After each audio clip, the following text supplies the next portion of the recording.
हे कार्तिक। हाँ आओ मीरा। तुमने एक लड़की को धोखा दिया? हाँ? और फिर उससे भागकर दुबई चले गए, क्यों? ये सब तुम्हें किसने बताया? उस लड़की ने खुद फोन करके मुझे बताया। छोड़ो, झूठ है, कोई तुम्हें बहका रहा है मीरा। तुम झूठ बोल रहे हो। मैं अभी के अभी उस लड़की को फोन करके यहाँ बुला सकती हूँ। मीरा मेरी बात सुनो। उसे बुलाऊं क्या? रुको। सुनो।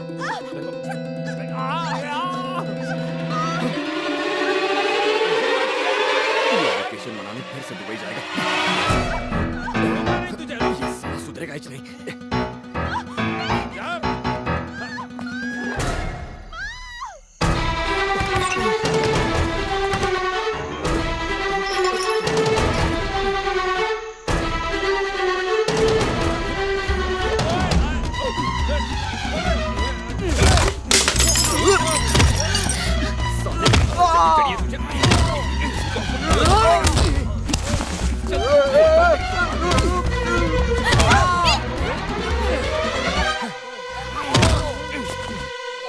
तुम जल्दी घर जाओ, मैं इसे संभालूंगा।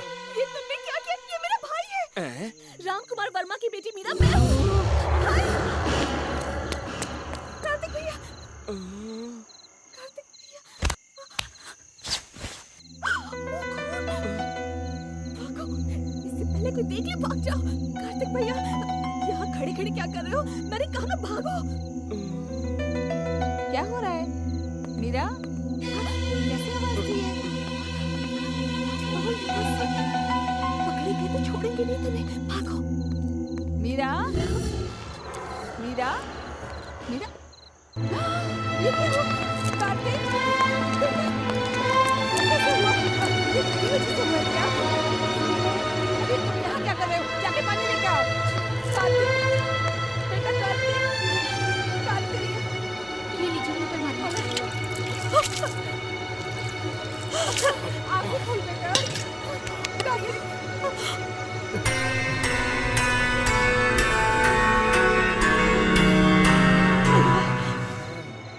क्या हुआ है? कोई बम धमाका हुआ क्या? ये कार्तिक का अलार्म किसने बजा दिया? मीरा दीदी और छोटे साहब अंधेरे में पकड़ा पकड़ी खेल रहे थे। अरे अंधेरे में दौड़ोगे तो मुंह के बल गिरोगे। चुप करो, ये लोग बच्चे हैं क्या जो पकड़ा पकड़ी खेलते वक्त गिर गए? नहीं पापा, मैं गलती से नहीं गिरा। यहाँ कोई था जिसने मुझे पीटा। किसकी इतनी हिम्मत जो तुम्हें घर के अंदर पीटे? किसने तुम्हें पीटा? कौन था? जी वो हम थे।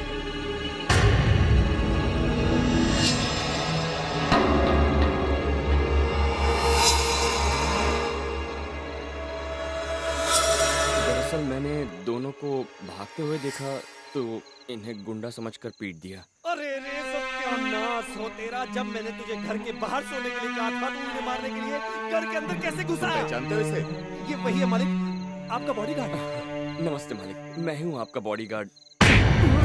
पापा जाने दीजिए, इसका कोई कसूर नहीं है। मेरे मजाक में सच समझ बैठा और भैया को पीट दिया।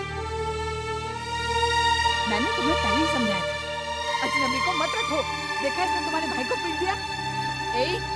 ये है बॉडीगार्ड की ड्यूटी। हमने कहा था ना कि हमें बॉडीगार्ड नहीं चाहिए, इसे भेज दो। काम नहीं कर सकते तो जाओ। इडियट। मालिक, आप मेरी बात तो सुनिए। तुम जो कोई भी हो दोबारा यहाँ वापस मत आना, नहीं तो मैं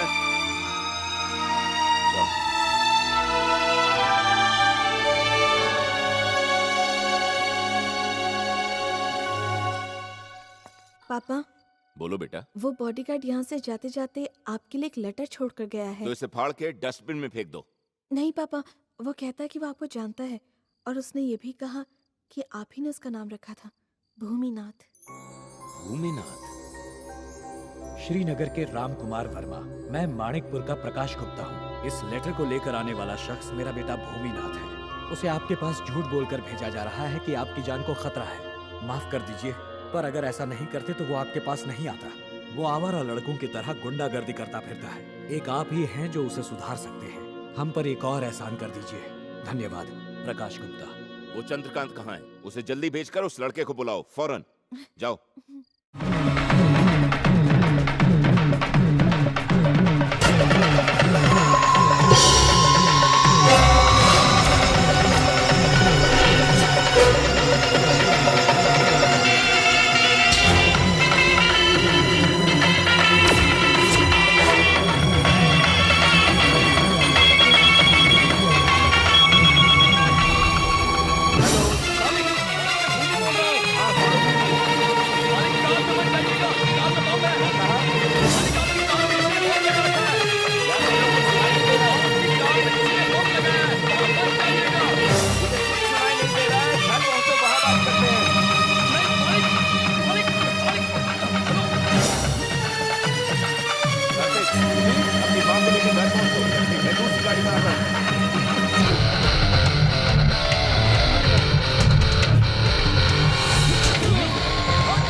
हमारे खिलाफ नहीं थे, पर तूने गांव को ही जंगली बना दिया। इसके पहले कि वो तुम्हें देखे, निकल जाए यहाँ से, नहीं तो तेरी लाश। चलो।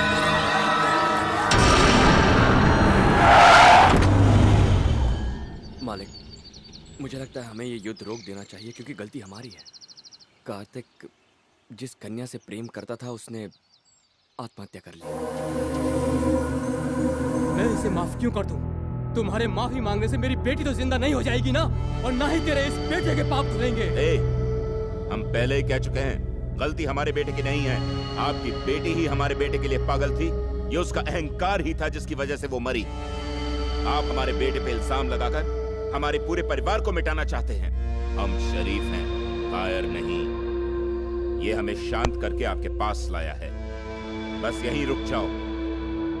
अगर मैं आपसे तू पर आ गया तो मैं अपनी बेटी की मौत का बदला लेकर रहूंगा, चाहे मुझे उसके लिए तुम्हारी बेटी के टुकड़े क्यों ना करने पड़े।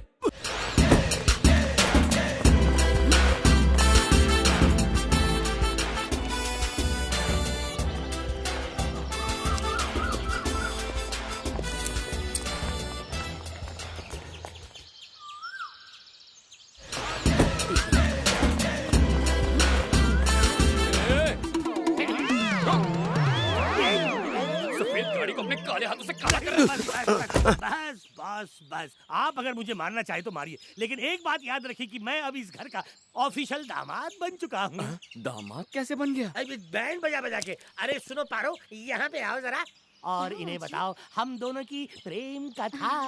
दरअसल ये शुरुआत में ना मुझ पर लाइन मारा था, फिर मैं भी इन पर लाइन मारने लगी। मालिक को जब पता चला तो उन्होंने कहा इनकी शादी मुझसे करवाकर इन्हें ड्राइवर बना देते हैं। इसका स्क्रू ढीला ही नहीं, कहीं गिर गया। कहाँ गिर गया स्क्रू नट बोल्ट? ए बकबक, मुंह का शटर जरा बंद रख। बॉडीगार्ड, मालिक ने याद किया है। मालिक, आपने याद किया? हाँ, कॉलेज के लिए अपने सर्टिफिकेट्स और डिटेल सब कार्तिक को दे दो। मीरा के कॉलेज में मैं तुम्हारा एडमिशन। मुझे क्यों विद्यालय भेजना चाहते हैं? इसका कोई लाभ नहीं होगा। कितनी कठिनाई से पुस्तकों से दूर हुआ हूँ, अब तो इनसे दूर ही रहना अच्छा है। तेरी पढ़ाई से हमारा कोई वास्ता नहीं, तुझे मीरा का बॉडीगार्ड बनकर रहना है। मीरा जी का बॉडीगार्ड? हाँ, मीरा और मेरी बेटी मधु छुट्टियों के बाद कॉलेज जाएंगी। तुम्हें उनका बॉडीगार्ड बनकर यहाँ रहना है, ऐसा मालिक का हुक्म है। मालिक, गलत मत समझिएगा, मैं इनकी रक्षा करने के लिए पूर्णतः तैयार हूँ, किंतु महिलाओं के साथ। भूमि, तुम्हें पता है ना कि देवराज ने क्या धमकी दी है? ठीक है, जो आज्ञा। चंद्रकांत, अलार्म बज गया? तुम इसके जाने का इंतजाम करो। ठीक है मालिक, ठीक है। तो अब से इन दोनों की हिफाजत तुम करोगे। पारो इधर आ। वो पारो का होने वाला पति है जो बाहर खड़ा है। क्या नाम है उसका? अमावस्या। हाँ, तुम उसके साथ कॉलेज जाओगे। उनकी क्या आवश्यकता है? कहावत है, एक से भले दो। और तुम सब वहाँ कॉलेज हॉस्टल में नहीं, मालिक के गेस्ट हाउस में ठहरोगे। ए, जरा सुन, मीरा की सगाई हो चुकी है, ये बात अपने दिमाग में बिठा लेना। सही कहा ना? हाँ, करेक्ट है। इससे कह दो ये अपना दिमाग ना चलाए, जितना कहा जाए उतना करे। हाँ। उसकी चिंता आप बिल्कुल मत कीजिएगा। मीरा जी जहाँ भी जाएंगी उनकी रक्षा मैं रोबोट की तरह करूंगा, एक परफेक्ट बॉडीगार्ड बनकर।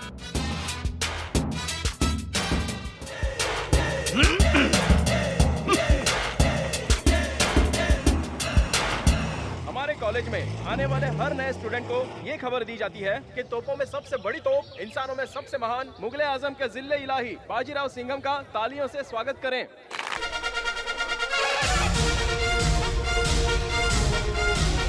हेलो, हाय। इतना झुक मत वरना पछताएगा। मेरा इतना छोटा कद और ये इतना बड़ा हाथ, साइज देख के लाना था ना। नन्ही सी जान के हाथ में इतना बड़ा थमा दिया, भेजा घर पे छोड़ के आया क्या? हाय दया, मैं तो छोटी कली से भी काम चला लेता, तू तो मुझसे जान से बड़े काम करवाएगा। चल अभी उठा के दे, चल। ये हनुमान का गधा।